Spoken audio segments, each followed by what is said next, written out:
We are live. What's going on, folks? And welcome to episode 21 of the Nuclear Golf Podcast.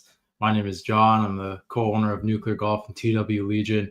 Joined tonight by Ryan over at JT Legion. We've also got Hutch Bennett, one of our Nuclear Golf ambassadors, and Joey over from Scheffler Fans. Fellas, there's a whole bunch of topics to get into tonight. Obviously, the Open Championship gets underway tomorrow. It was a great tournament. Season's final major. Super excited about that. But the stories that have been dominating the headlines the last few days, obviously this Grant Horvat situation, declining his sponsor's invite opportunity. We'll get into it. We'll chat about it, and we'll look at both sides of the equation here because there's a lot going on with that story. Wyndham Clark has reportedly been banned from the grounds at Oakmont Country Club following his outburst in the locker room after he missed the cut at the US Open. We'll also talk about that viral on-course fight that took place at the Alberta Springs Golf Course. Crazy situation where the guy got tossed into a pond. Story overall is kind of losing steam now, but there's been reaction to it. There's been a sign that was erected at the site of the pond toss, and we'll get into that. And then obviously just an Open Championship preview. Live Golf has applied for world ranking points and several other stories that we'll talk about tonight. Chris Gotterup won Scottish Open, which was a big win for him. But maybe we'll just get started with the Grant Horvat situation. Seems to kind of be the dominating story right now in golf. Everybody's talking about it the last couple of days. So did you guys have a chance to see that story? What are your initial thoughts on it? Maybe we'll just go around the table and start with that. Hutch, what do you think? So for me, and I know we Ryan and I kind of talked about this aside from the show, but for me, like I thought it was silly that not that he declined. I completely understand him declining. I thought it was silly that they would invite a YouTuber and not expect him to want to film. I mean, that's kind of the reason they invited him. It's an opposite field event, so there's going to be less eyes on it anyway. The more you could bring in, I don't know how many followers he's got. I know it's well over 1 million, I would imagine. 1.4. 1.4. So, I mean, any more eyes that you can bring to that tournament. My understanding, and I don't know if we ever got any clarity on this as far as what exactly he was asking. I thought it would be like one of those recent videos he put out of that team tournament he played in. That I don't know if it was on the Corn Ferry Tour or what, but he had his cameraman outside the ropes filming, and he just wore a microphone. If that's what it was, I don't see an issue with that. I mean, you're inviting a YouTuber, like you have to sort of expect him to want to film stuff. That's the reason why you invited him. That's how he gained his name. So I thought it was silly to invite and then not allow him to do his thing. I know there's another side of the coin that Ryan kind of hit on. So I mean, you can talk about that, Ryan. I know we just disagree on it a little bit. Yeah, I don't know that we disagree as much as I just thought that, like, hey, where does it all end? Like, I mean, how many, if there's several YouTube guys that are wanting to do the same thing and there's several camera crews on the outside of the ropes, how does that interrupt the fan experience? That's just was kind of my only thing. And we don't even know the ask that Grant was asking for. My guess is as he grows in popularity, he's probably going to just ask for a little bit more, would be my thought. So that was my only negative to it. It's just I did understand why he declined, but at the same time, like I just didn't think that there was a bridge right now for that to happen. So on that point, though, I just my counterpoint to that would be like, you're saying like if there are several YouTubers or what? There's not. Like they invited one. Now, here's the thing that I really think is if these guys had gone out and qualified to play this tournament, like through whatever Monday qualifying, whatever it is, yeah, no chance. You don't get to film that. You don't get to film that. I'm just saying that because he was invited by the sponsor one time, like one guy, I just didn't see the big deal in him wanting to film it. I think he should have been able to film it. And honestly, for an opposite field event, the more eyes that they can get on that tiny tournament, the better. And that's not to down the Barracuda. I know some guys have used that as kind of a launching pad to get their career going because some guys aren't at the major level right now. But the more eyes that they can bring to that product, and there's no denying that Grant Horvat has a lot of eyes. A lot of these kids that are following him, because let's be honest, his following is younger, I would imagine. They're not going to watch the Barracuda. Like, they're going to watch the Open Championship, and that's it, right? Like, that's if they could bring more eyes to that tournament, good for them. I just don't see the bad thing. I just don't see the harm in it, I guess. Yeah, I just thought that it was because we have a new CEO. Like maybe there's just not like been a lot of talk around like Sure. Yeah. what does this look like when a YouTube guy that we invite who obviously has millions of followers and he wants to bring it in and he wants to bring his fans and he wants to, but I think from their point of view it's like how much do they gain versus what does he just feed back to his channel?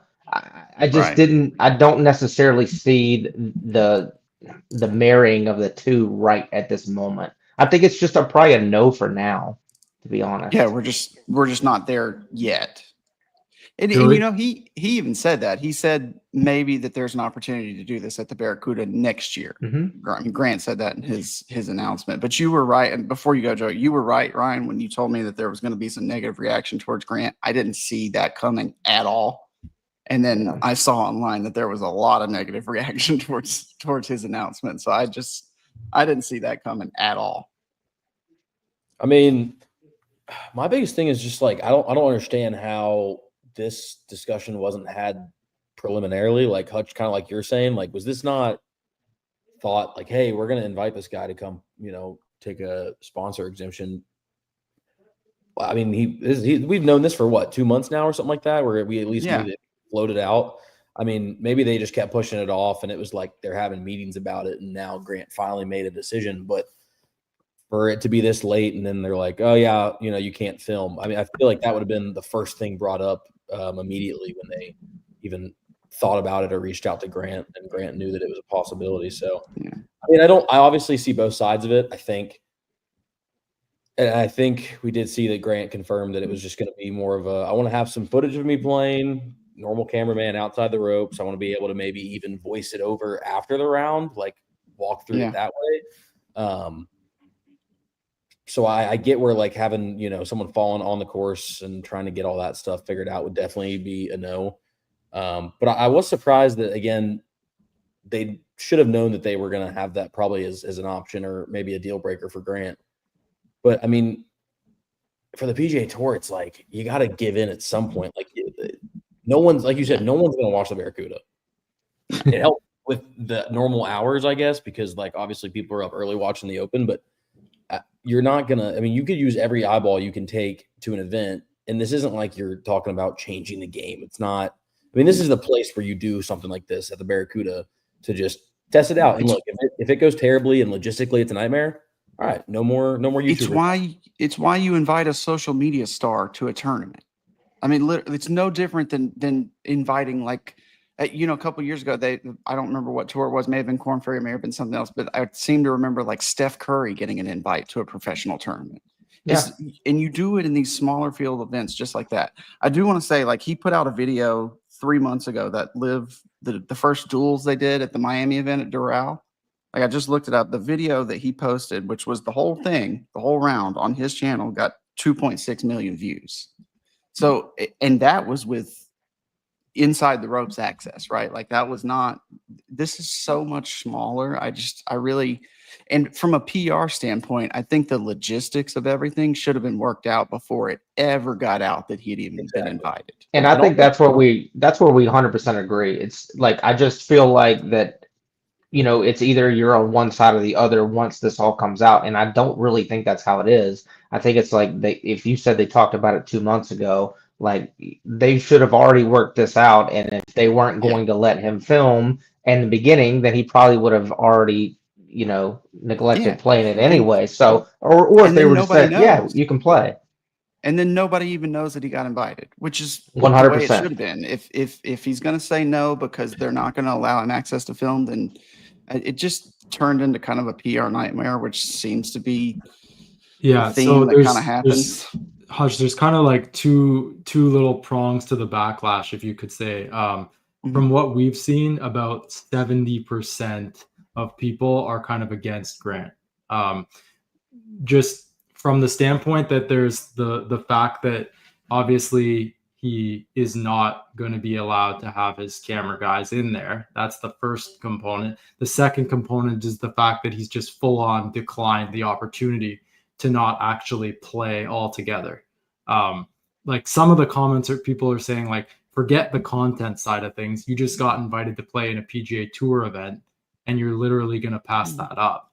But at the same time, he's sticking true to his morals. He knows that he wouldn't be anywhere without YouTube, without video, without his audience. So he makes a fair point in that sense, right? He wants to document the experience to people.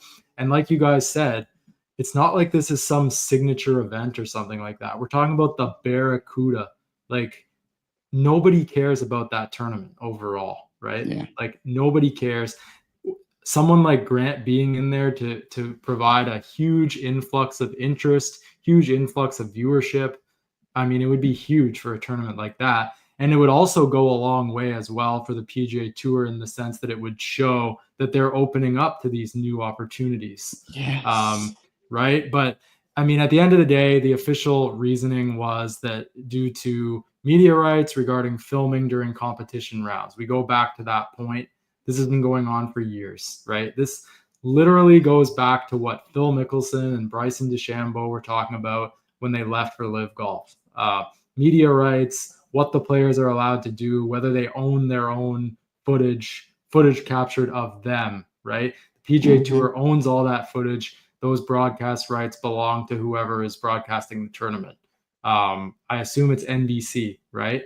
Yeah. But I mean, who's to say they couldn't have worked something out with, the media partner? I mean, it would bring more eyeballs to the tournament. More people are seeing the ads on TV. Like, it trickles down. And it's not like Grant's video goes live the day of the tournament or even before the tournament's over. Like, we're talking a couple weeks after the fact that it gets put out. So it just, and to me, like, on the people who say that he just turned down an invite to the PGA Tour to play in a PGA Tour tournament, the guy's not going in there thinking he's going to win. Like, he's there literally just to be an attention piece. That's the only reason to invite him.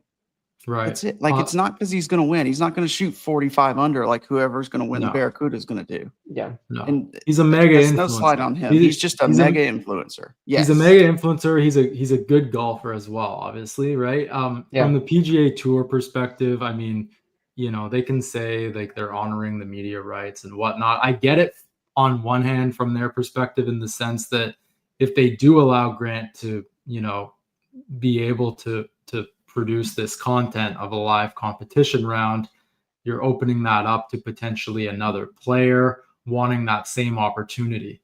But again, this is an extremely rare situation where they're actually taking the step to invite a YouTuber like this, right? Again, I think this goes back to the fact that this isn't not a signature event. This is the Barracuda. It's a unique opportunity. At the end of the day, the PGA Tour would have discretion on whether they would allow a special exemption here in this case. They went out of their way to invite him to play in the first place, right? So, and like you made a good point, this video is not being published at the same time that the broadcast is on. They could even say you can't post it for a month, right? That'd be fine. Be fine. Yeah. And now if it is just truly one camera guy outside of the ropes, I don't really see the issue. If you had a whole camera crew in the fairway behind the NBC cameras, I can see it being an issue for his playing partners and whatnot. But even then, they could make a special case where he plays alone. Like, he could be the last guy off. Like, there's many different accommodations I feel that could be made in a unique situation like this. But they're moving in the right direction. The PGA Tour is. They're loosening up, which is nice because you see, like, Bryson posted the Duels Dallas video that they did a couple weeks ago. That they shot a couple weeks ago. He posted it yesterday. It's got 1.3 million views right now, and it's been one day. So those are all views that could be for a PGA Tour event, but instead they're for a live event. Well, so it's just you see them kind of loosening up a little bit, which is good because I think eventually they're going to get to the point, maybe with the new CEO, where they get to the point where the players have a little more power, a little more control over their own likeness or their own image or their own shots that they hit. Those are all good things. Those are all, we're moving in the right direction. I just wish that it didn't come out like this, that we didn't have to have this discussion about whether Grant should be allowed to play or not. Because like I said earlier, the logistics of what he was going to be allowed to do and whether he was going to accept it should have been figured out before the news even got out that he was invited. Yeah, we don't know the full details, like the full extent of what was asked by Grant. You know, what the full reasoning for this is, like, other than the fact that he wanted to document competition rounds. You know, so, you know, one last thing. I'm just going to read Brian Bros Golf on X posted. One last thing I'll say about the Grant Horvat situation is that I understand where he's coming from. I, George, have been able to film my PGA Tour rounds from outside the ropes and post them on YouTube. I never was a member, just like Grant Horvat. He really does love golf, and he also loves YouTube a whole heck of a lot. His mind is just wired for YouTube golf, where we are wired to play pro golf, or at least we used to be. We know it's way easier to hop on here and just shout out negativity. He said Wesley has been guilty of that a time or 23, LOL. But to call out someone truly as nice and great for the game as Grant is unnecessary. And, you know, it's turned into a bit of a PR situation now. Like, our post about this did 7 million views yesterday and today. People are talking about this at a very high volume. There's a lot of posts. Grant even said, like, X is a wild place. And he deleted his YouTube video as well, which was 1 minute and 45 seconds. So no longer exists on his channel. And like I said, we did some, very unscientific polling, but it was showing with thousands of votes that 70% were more in favor of the PGA Tour's decision to not allow filming of the competition rounds. So, and I want to go on record too, John. Like, I'm not against Grant doing whatever he wants to do. Like, I think it would be great for the game of golf. I just think that there's probably some standard operating procedures that they didn't delve through that held this thing up, to be honest. And we do not know what Grant asked. I'm all for Grant filming, and I'm all for those options too. Send him off last. Let him film it.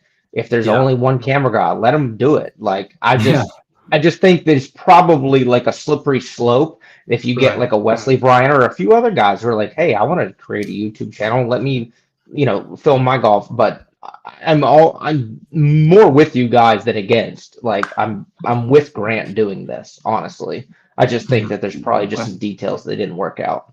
Wesley'd have to get unsuspended first. That's also true. Yeah, this is a story that I think we're going to, continue to watch here as things play out. The PGA Tour's media rights deal runs through 2030. It's going to be interesting to kind of see how that evolves as we reach towards the expiration. I mean, next year is 2026. We got 4 years to go. So we'll see where it all goes. I think we're going to start to see more of a shift towards things getting more lenient as time goes on. It's just the way the world is going. Everything is digital now. YouTube golf is becoming such a huge thing. These YouTubers are getting more views than the PGA Tour's broadcasts. It's been that way for a while now. This would have been a huge influx of views and attention on the PGA Tour for the Barracuda, as well as just for a PR move by the PGA Tour as well for allowing access at this level. If this did go through, but we're going to shift gears here and move on to Wyndham Clark, who has reportedly been banned from Oakmont. This follows this viral locker room incident that took place at the U.S. Open. He missed the cut at Oakmont, had a violent or angry outburst in the locker room. Looks like he kicked in a couple of locker doors at one of the most historic golf clubs in the U.S. And then now there was a report out last night from, I believe it was Pat Mayo over on X, just saying that, Wyndham Clark needs to do community service. He needs to apologize, needs to pay for the damage. I saw some stuff about anger management, which I believe, this is not the first incident involving Wyndham Clark. Like, we literally had an incident at was it the PGA or the Truist? It was the PGA, right? Where with the I think sign. the PGA was with the first T-Mobile and then sign. Truist as well. What happened at the Truist? I thought it was the PGA with the sign, the T-Mobile sign. Yeah, it was. Okay. Yeah, so he threw his driver into the sign, right, and almost hit a marshal or whatever. That's the situation there. Just curious to hear what you guys think about this. Do you guys think that, something should be done by the PGA Tour to kind of reprimand him? Obviously, the U.S. Open returns to Oakmont in, I think, 2033, I believe I read. So we're still like 8 years away from that. Technically, he'll be in the field at that point. I'm sure the dust will be settled on this by then. But what are you guys' thoughts on the Wyndham Clark situation? Start with you, Ryan.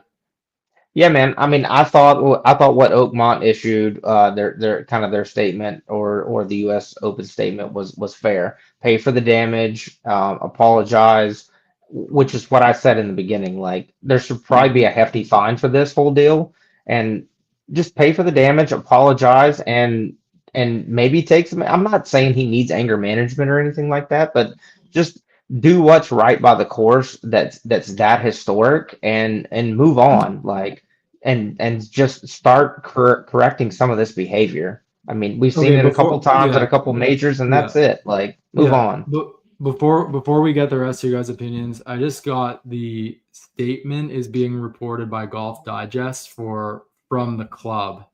So they said several of you have inquired about the situation involving Wyndham Clark and the steps being taken in response to his recent behavior.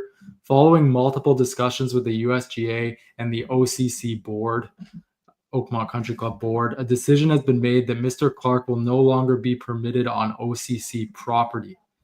They go on to say, this decision will remain in effect unless formally reconsidered and approved by the board. Reinstatement would be contingent upon Mr. Clark fulfilling a number of specific conditions, including full repayment for damages, a meaningful contribution to a charity of the board's choosing, and the successful completion of counseling and or anger management sessions. Thank you for your understanding and continued support. That sounds so crazy. This is that's the statement crazy. I read. What's that? That's the statement I read. I thought that I didn't think it was totally out of line, but at the same time, like, I'm not one to delve into someone else's mental health. I think you just pay for the damages and apologize to the club, and then if your governing bodies want to do something else, then do something else. But remember Graham McDowell saying he'd seen worse? Yeah. We don't. Yeah, I mean, I have an idea of what he was referring to there. I mean, at the end of the day, like, Wyndham Clark, I mean, they just said he hasn't paid for the damages. Like, that's kind of wild. That's screwed up. Honest. That's like, if you were in that situation, like, you would think you would feel some pretty good regret after the fact about it, right? Like, if he genuinely believes that he made a mistake, like, these guys are multimillionaires, like, no big deal to pay for the damage at the bare minimum, right? Like, brother won the US Open, just leave a couple $1,000 next to the damaged locker and leave. Like, there's nothing like what I just, him not paying for it at this point, that's where he's losing me, kind of, because I can understand an outburst, especially after you've played so poorly, and you've kind of played poorly all year for the most part. I can get that, but for him to act like I don't know if he's acting like he doesn't need to pay, but for him to have not reached out at this point, because it's been over a month, like, brother, what are we doing? Like, just cut a little check. Well, it goes back to, like, I mean, we talked about, I don't know that if this gets leaked that we're sitting here, because it's kind of, I mean, he's technically being sanctioned to go to therapy by a country club, but I mean, at the end of the day, if he doesn't ever want to go back there, he doesn't have to do anything of that nature. So if the PGA Tour I kind of wish it was more the PGA Tour deciding, but I guess obviously golf's a different sport. Like, if in football you do something to a locker room, like, technically, that stadium can say you're not allowed back here, and NFL can have its own, course of action. But I mean, if that picture doesn't go out, does this kind of get internally handled? Hey, Wyndham, pay for the damages. More of like a meeting. I think the outburst and kind of. And that's probably what happened in the Graham McDowell thing. Yeah. Like, it just got handled quietly because there weren't somebody to take a cell phone picture and post it on Twitter. Well, because we know it. I mean, this definitely happens. Obviously, this is, damaging historical parts of, again, a historical club is a lot different than, breaking a T marker or punching through the T-Mobile sign or like anything anyone's ever done on the course. But again, I mean, I'm sure stuff like this has happened, and it's just because you get thousands of people online upset about it or whatever. Like, I mean, their stance, they have to do something about it. Now, whether the PGA Tour does, I think they should just find the guy. But I mean, if he's going to have to pay for it and do all this counseling and stuff, which again sounds insane. Which they may have, PGA Tour doesn't, they don't announce their suspensions or punishments or whatever. Never. He probably got fined and thought it was going to cover. They may have done something. I do think that we are reaching the end of the line in a way in terms of like Wyndham Clark, doing these types of behaviors. I mean, this is literally back-to-back majors, or not. Yeah, they weren't back-to-back, were they? Oh yeah, they were back-to-back majors incidents involving him. I mean, at a certain point, like it becomes a distraction for like him, his sponsors, his brand. We did see like T-Mobile standing by him after the sign incident. They actually kind of like used it for marketing purposes in a sense, right? We saw that, which was interesting. That was not the reaction I expected from them. I thought they would have been, pretty pissed off at, that kind of situation, given that he was a T-Mobile ambassador as well. But I think an incident like this at a country club where, you're literally banned from the grounds, like I do think that this probably is some sort of wake-up call for him where he does recognize, like, I need to be a little bit better with my actions, with my emotions. I get it. Like this stuff happens all the time. Like you said, Joey, there's no doubt about it. This stuff happens in locker rooms. It typically doesn't get documented in this way because typically cameras are not allowed. Like somebody clearly leaked this image, right? So, I think Wyndham will probably learn something from this overall when it's all said and done. I mean, we'll see what happens as things go forward, but I think it's just something he'll try to address internally. We got but part of me too is like, why is he like Hutch said, why is he not already taking care of this? Like repair that, give the club whatever, and just be done, man. Like this could have been done a long time ago. We got a live comment from Huge Sounds. It looks like and I agree. It says Wyndham definitely needs some PR help at minimum, which is where is his team? Like this should have been handled. That's the sloppiest PR job I've ever seen between the T-Mobile fumble. They should have coordinated. There should have been a T-Mobile commercial the next day, and them trying to hush it up under the rug, or maybe there was payments behind. I don't know if he paid his fine and was like, was that not going to cover the damages? Like, are you? I don't know, but this team, I want to meet his PR team because this seems like a by middle school. I don't want to. When's his presser at the Open? The tournament starts tomorrow, so he might not have one. Oh dang! They waited to. You're right. Brain fart there for me, but they waited way too long to announce this suspension. But you can bet if he does media after one of those rounds, that'll be the first question asked. 100%. Yeah, that's the whole point. It's avoided. Like that shouldn't be a concern during the Open Championship. It should have been the closing remarks of maybe the following tournament. But it's crazy. It's getting drawn out. Yeah, your team should have already handled this. This should have been a non-issue. There should have been no statement issued. All right, that's enough of Wyndham. Hopefully things get better and we can move on from this. Viral on-course fight. Everybody has seen the video at this point. It essentially took over the golf world for better part of 2 or 3 days. Alberta Springs Golf Course. There's this guy. He's throwing a fit on the tee box, causing slow play issues. Former NHL heavyweight Nick Tarnasky took matters into his own hands, essentially tossed this guy into a pond. There was a pond right beside the tee box, and that's where this guy ended up. This guy was asking for it. He was like, cry about it. Let's go. Like, just welcomed it. He did an interview after the fact, and he put out an apology video now and said, he regrets his actions. He was trashed that day, drunk on the course, played 36 holes. A sign was erected to commemorate the spot where he was tossed into the pond as well. fellas, we've watched the video. It's probably the best like on-course incident video that we've ever seen, I would say. Definitely the most viral, the one that's gotten the most play with media and stuff like that. When I saw the video for the first time, I was like, wow, that's an incredible video. Just everything about it.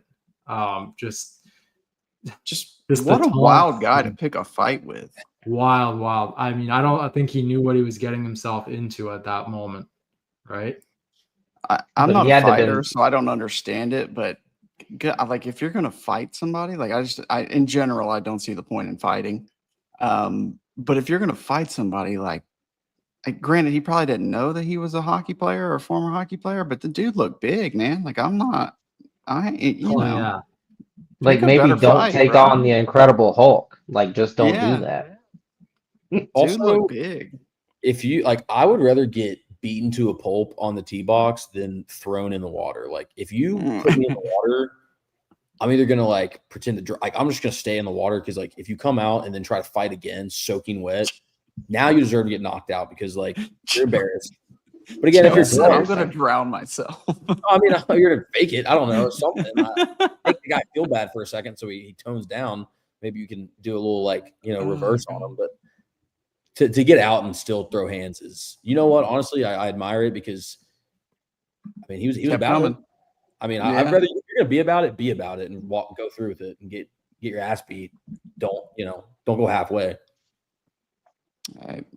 You got a point. He did keep coming. You got to admire it, dude.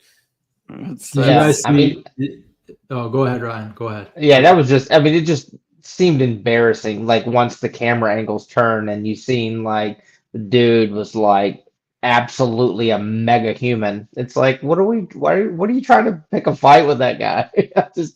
I didn't understand like.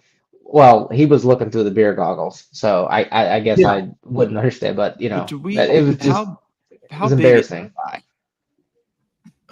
He's big. His measurables. I don't know, dude.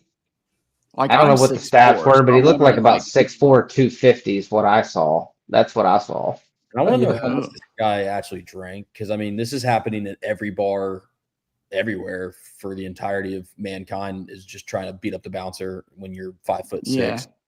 So I mean, alcohol makes you do funny things, but 6'2", 231 was Tarnowski's playing stats. Yeah, those are his numbers. Played in the NHL. Yeah, I'm 6'4", and I ain't picking a fight with that guy. He still looks. And I was gonna say, like, he's probably put on. Maybe he's, after playing weight, maybe he's put on 20 pounds. He might be 250. He looked thick, dude. Yeah, this guy played 245 games in the NHL, 13 goals, 17 assists for 30 points. More of a fourth line guy, like a tough guy, enforcer. Didn't I see a crazy stat though, John? Did he have did I see a stat that he had like 100 and something fights in his career? Oh yeah. 200. Well, he had 297 career penalty minutes in 245 games. He's efficient. He's efficient. He played, let's see here, did most of his damage in the AHL. He played 486 games, put up a staggering 881 penalty minutes in his AHL career. Plus minus was minus 76. Moral of the story is that this fellow is out on the ice to do one thing and one thing only: beat the piss out of anybody wearing a different. I was gonna say this dude's a bruiser, man. He's just a bruiser. He's been waiting for this moment forever. Yeah. You guys see like some of the the hang it in the Louvre content, art of this guy being tossed. Pretty funny. Yeah. And I thought the sign was hilarious. The sign was amazing.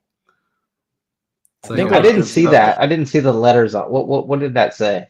It said R.I.P. R.I.P. It said I think it said bang bang bang written on the scorecard, which is pretty cool. It's like a monument. Yeah. Anyways, no, it's a pretty cool to see the golf world kind of just eat that right up, right? It went on for a few days, and I think it's kind of reached its end of life now. About time, I guess, in a way. But fellas, we got a major championship starting tomorrow, if you can believe it or not. The Open Championship from Royal Portrush. Just initial thoughts. Are you guys going to be waking up early? Is this a tournament that you always have circled on your calendar? I know, the Open ranks up there among the favorite majors for some of you guys, right? I think I had it as my number 2 in my rankings. So I know, Hutch, I don't think you agreed, right? I didn't, but I more so, I'm just trying to be very, very, very careful that I just call it the Open Championship so I don't aggravate anybody by calling it the other name. Right. What's the B word? The BO? Yeah, don't call it the BO. They hate that. We're gonna touch on the Scottish as well. Chris Goddard up 1 second PGA Tour victory, but I think we'll chat a little bit about the Open Championship now, given that it starts tomorrow.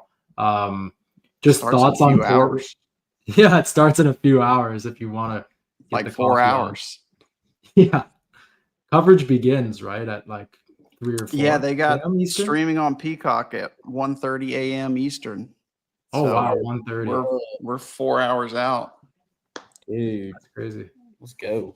What are you guys' thoughts though? Because this is a course, Portrush. It's not playing like, this is not your burnt out Open Championship where, balls are going to be running 100 yards after they land. This isn't Carnoustie, where it's burnt out. This is, more of a luscious green Open Championship with rain.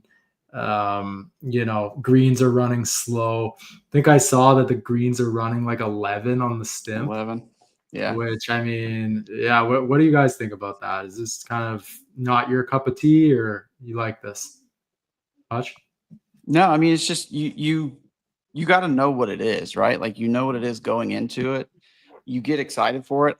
If this was like the norm for me, it probably wouldn't be my cup of tea. But once we come around for these 2 weeks where it's just like the Scottish and then the Open, like I enjoy it very much. I do like it very much.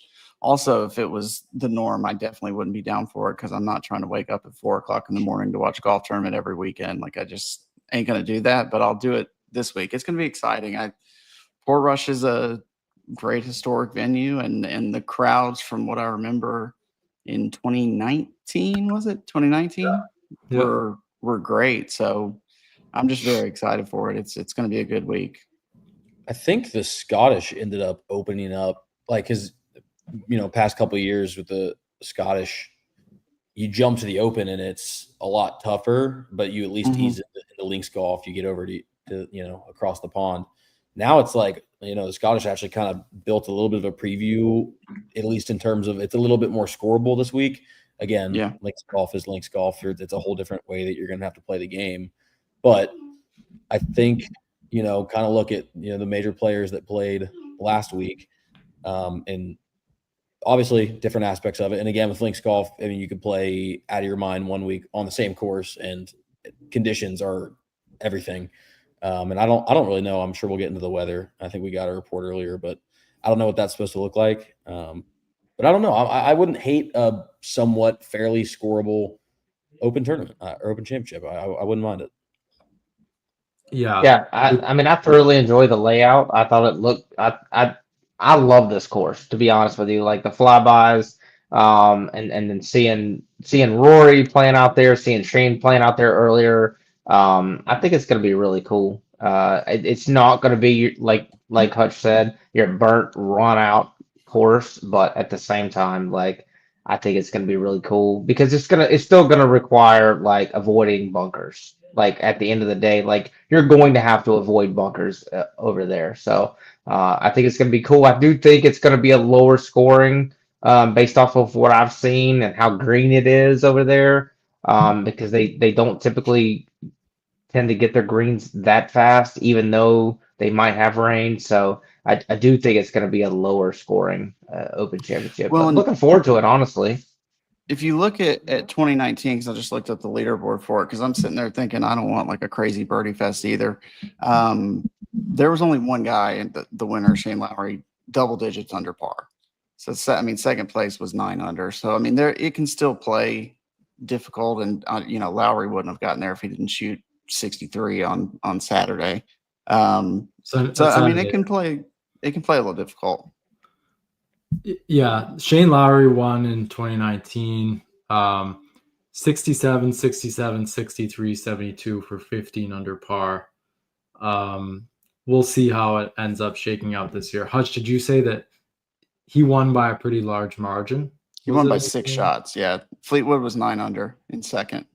Yeah. So, I mean, if we had a winner around the low double digits, I mean, I don't think any of us would be too upset with that, right? No, that'd be fine. It's more about what the as long as somebody doesn't can a 70-footer on the 72nd hole to get way under par, like what's his face, JJ Spawn did. AJ. I mean, as long as like it can. I mean, I don't know. I'll probably put it around 9 or 10 this week, just because I think it'll maybe play in a little bit more difficult. Maybe not. Maybe it's 14, 15. I wouldn't love 14, 15 versus 7, 8, 9, but yeah. If you got a stacked leaderboard and you get some drama on Sunday, and the winner still ends up at 14, 15, sign me up. Like I don't. Yeah. This isn't the U.S. Open. We're not in the terms of, oh my God, like if the winning score is -1 or -2, we're real set. So I mean, at that point, don't go all out just to make it as difficult as possible. Like I'd rather see a fired up leaderboard for the last major. Yeah, okay, I kind of think it's going to be about 12 to 14. That would be my guess. We do have some insights from nuclear meteorologist Michael Anand. He said, the only reason I can see some suspensions in play Thursday and Friday is because of thunder and lightning, but I would say pretty even draw at the moment. Afternoon rain and storm chances look slightly higher on Thursday. He said, I expect just normal heavy showers with no thunder over the weekend. Since the storm system is tracking south of Ireland, unlike Thursday and Friday system, which is tracking northeast and north of Ireland. He said Sunday is looking wetter than Saturday. So it sounds like there's some rain in the forecast at Royal Portrush this week. Looks like the temperatures are going to be kind of in the mid to high 60s from what I'm seeing. And pretty good chance of rain over the course of the tournament. So rainy and chilly. Yeah, rainy and chilly. I mean, sounds like pretty typical for Irish golf, right? Yeah. Yeah, I mean, you know how it is. The weather could flip at any point, and we could get just a horrible draw for one of those waves, and it always comes into play. I always kind of flash back to that one. I don't remember what year it was. The year Tiger shot like 81 while he was at the height of his powers because he got like a terrible thunderstorm during it, and they didn't suspend play or whatever. Mm-hmm. Like that kind of chaos I'm here for it. That kind of chaos is also avoided on the Live Tour. I'd just like to point out because everybody plays at the same time. Go Hutch, do your thing. I mean, if you're I'm not. I promised no crazy Live talk, so I'll stop. I wanted to go through some of the notable groupings as well for Thursday, Friday. Rory McIlroy, JT, and Tommy Fleetwood, pretty good. Yep. We often see JT and Rory paired together when they need some juice. Lowry, Morikawa, Scheffler, Xander, Spawn, and Rahm. That's pretty good. McIntyre, Bryson, and Rose. Burns, Potgieter, Koepka, who, by the way, is apparently nursing a knee tweak this week, according to Pete Cowan, I believe it was, who said his coach said that.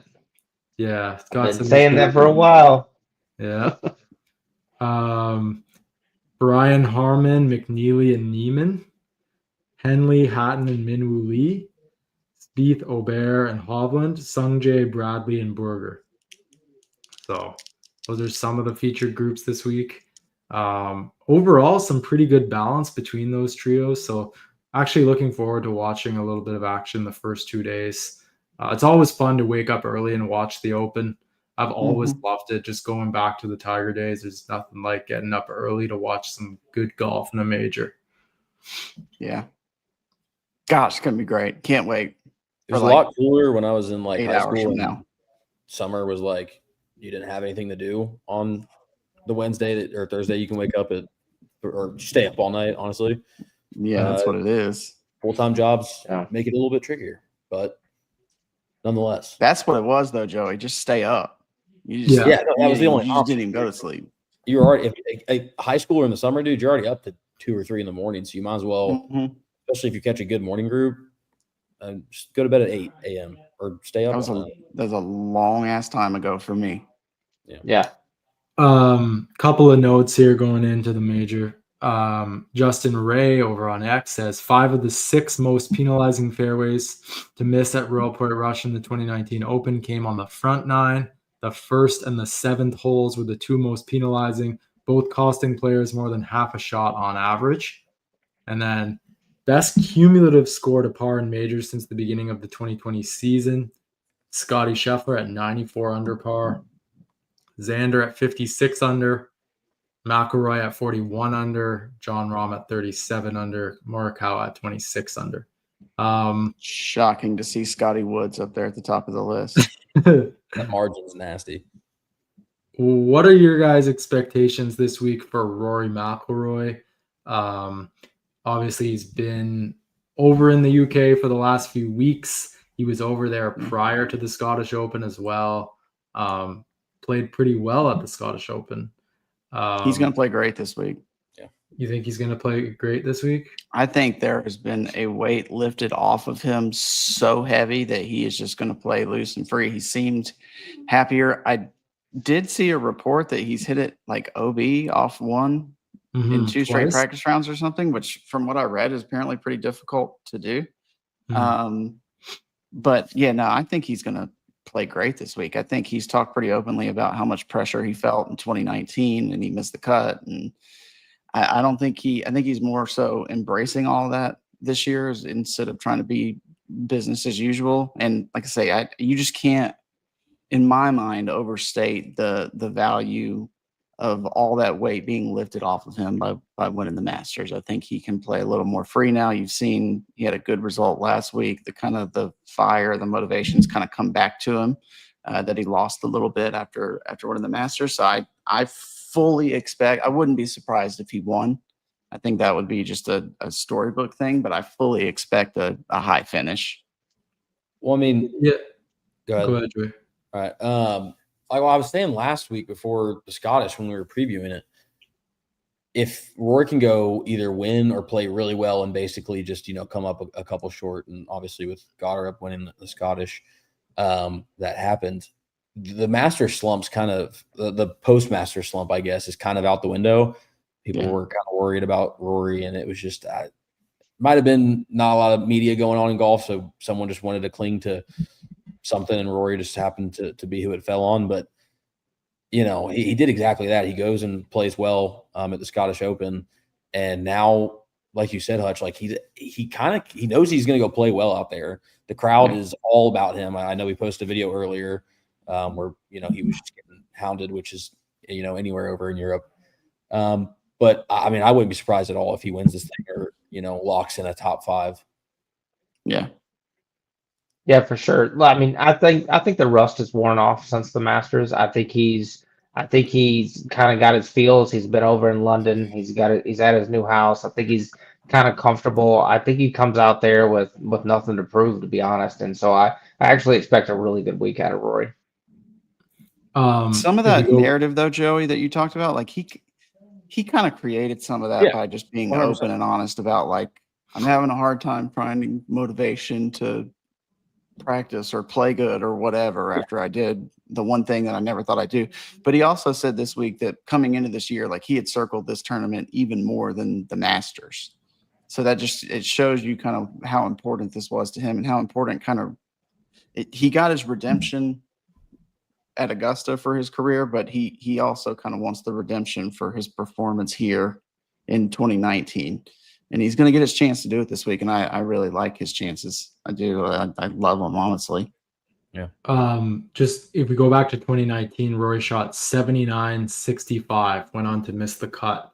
I just briefly want to touch a little bit on the comments that Scotty Scheffler made this week heading into this tournament, because he offered some very interesting perspective just on motivation. Scotty hates golf.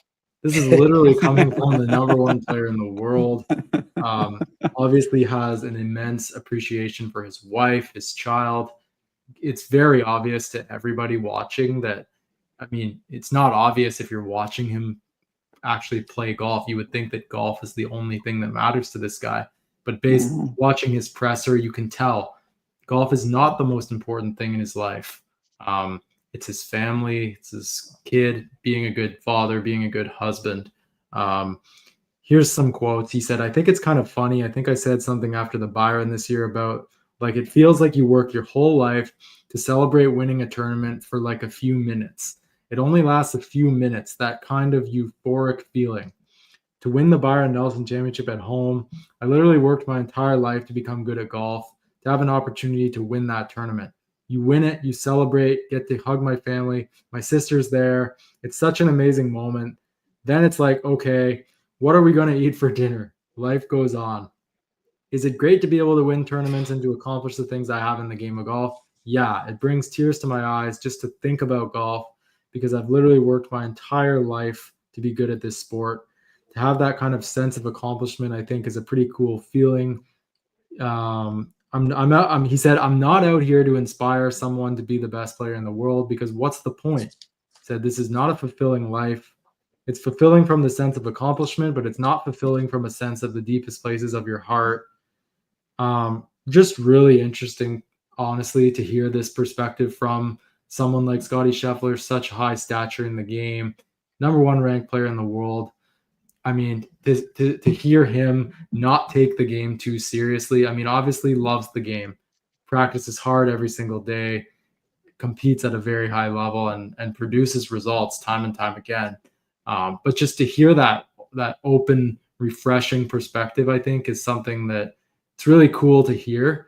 And I don't think we get the insight like that to that level very often from guys on the PGA Tour. I mean, we hear like Tiger and stuff talk about, golf's not the most important thing in my life. It's my kids and stuff like that. But Scotty really went deep on that quote, and I thought it was really, really cool to hear.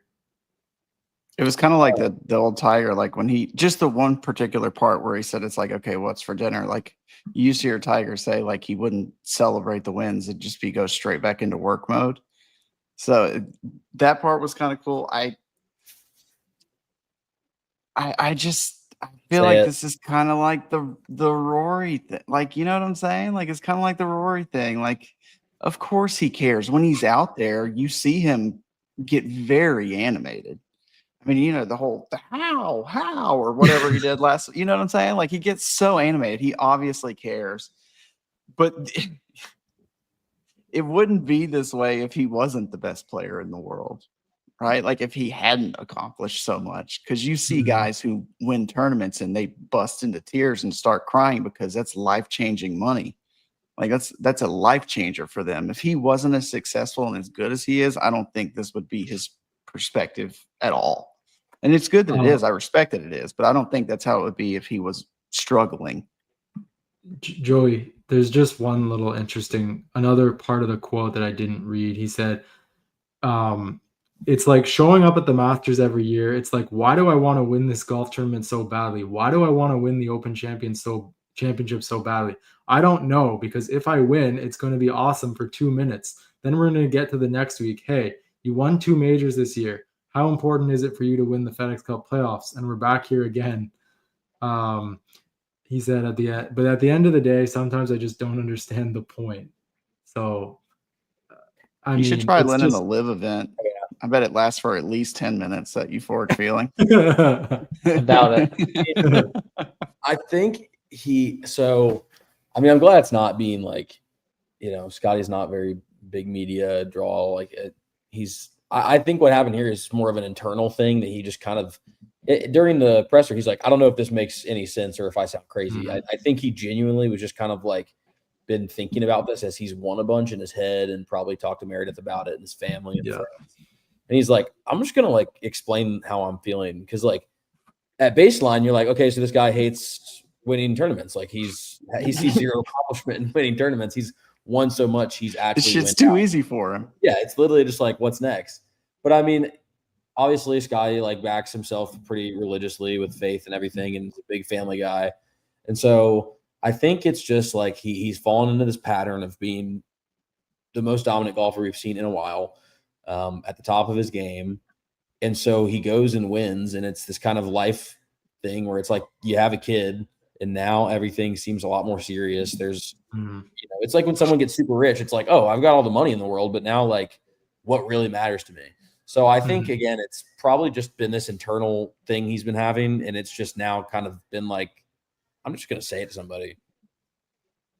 Joey, do you think, could you see, because when I was listening to his comments, the thing that I kind of thought to myself was, oh my God, like I could see this guy at like 41, 40. Once his kids start to get to be like teenagers, where you've heard Tiger talk about like the need to be around them more, like I could see this guy just completely walking away.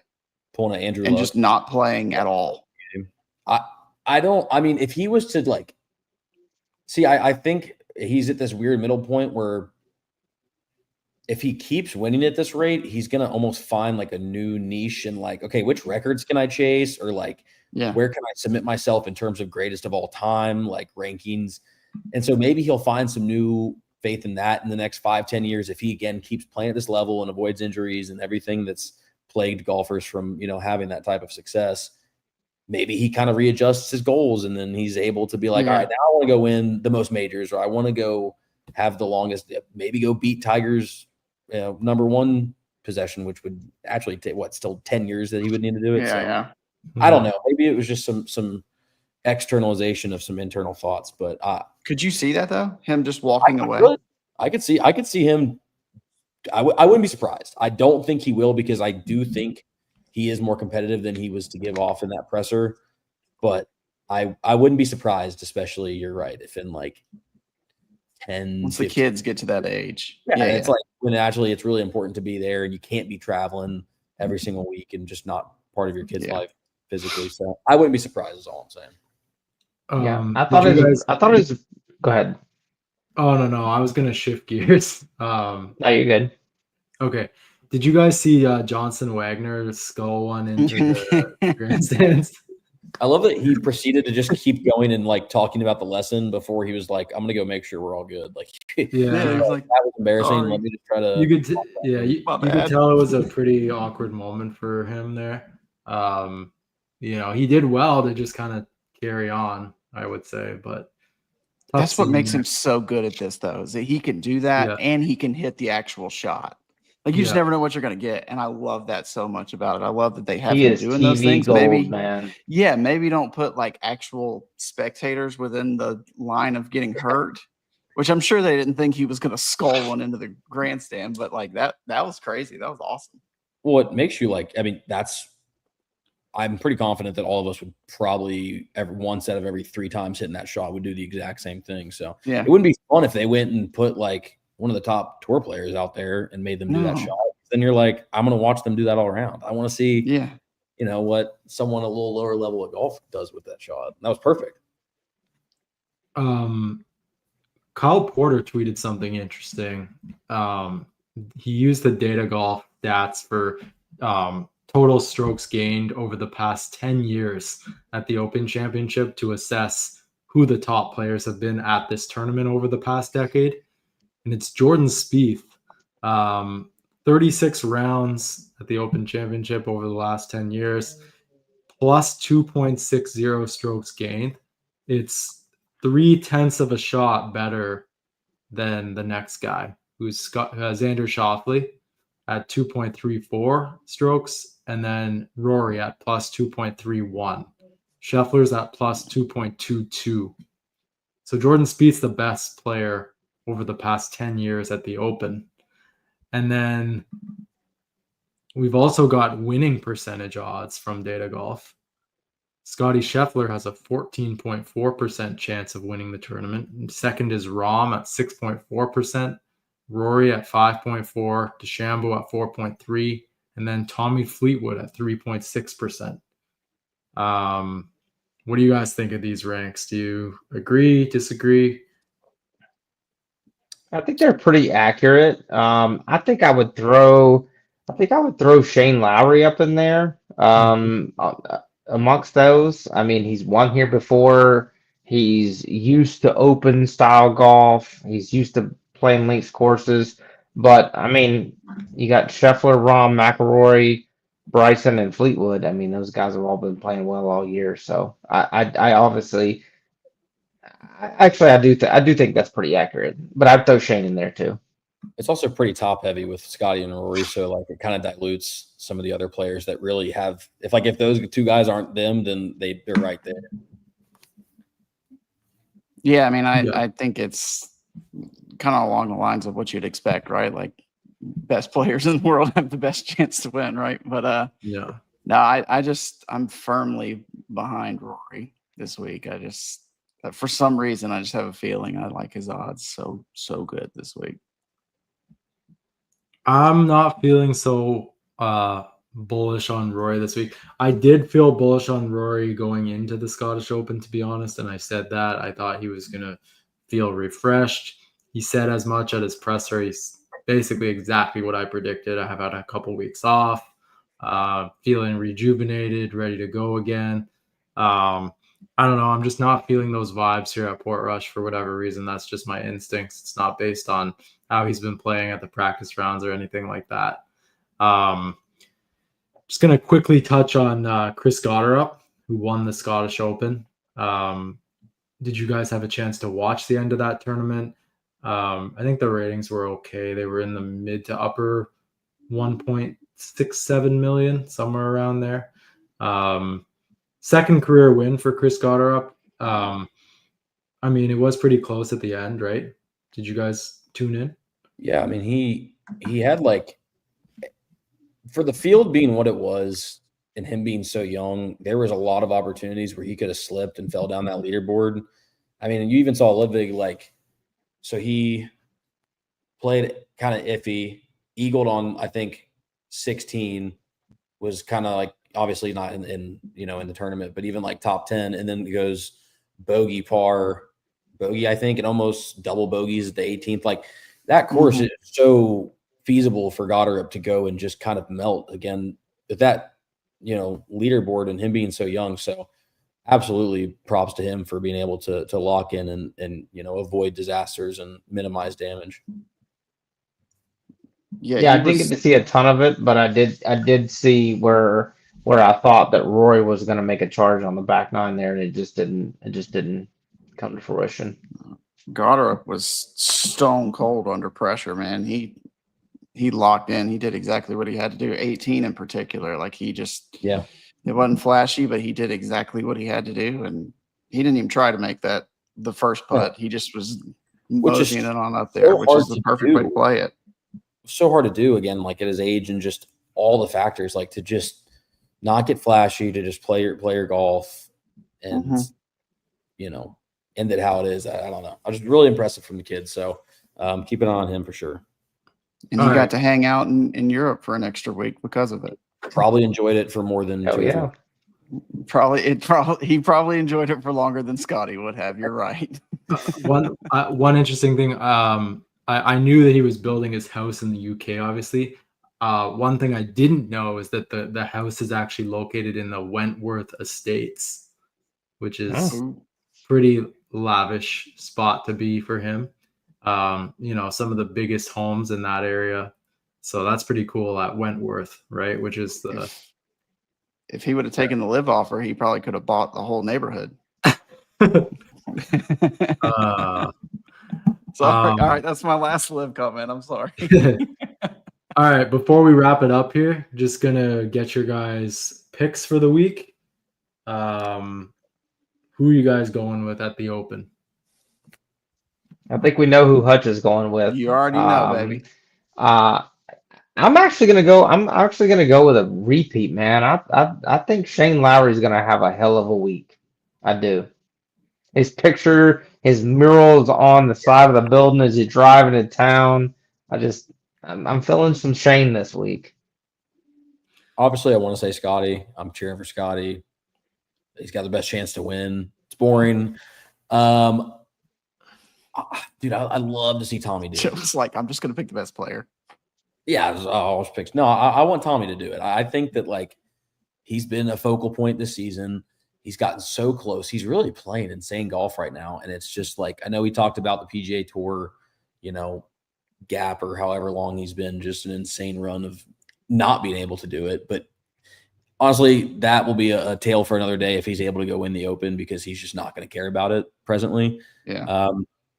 And Tommy's just a likable guy, dude. Like I would absolutely love if Scotty can't do it, if Tommy can trot out there and go win that thing, I'd be fired up.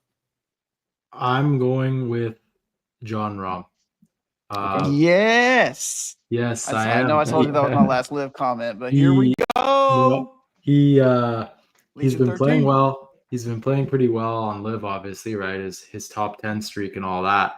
But if you go back to 2019 at the Open Championship, I mean, T11 in 2019, T3 in 2021, it was T2 in 2023, it was T7 in 2024. Clearly Links Golf, appeals to Jon Rahm in these situations, and I wouldn't be surprised if he's up there with a chance. And he just came off a second place at Valderrama on live. So exactly. He's in good form. Yeah, that's my pick for the week. I love it. And Joey, I love that Fleetwood pick.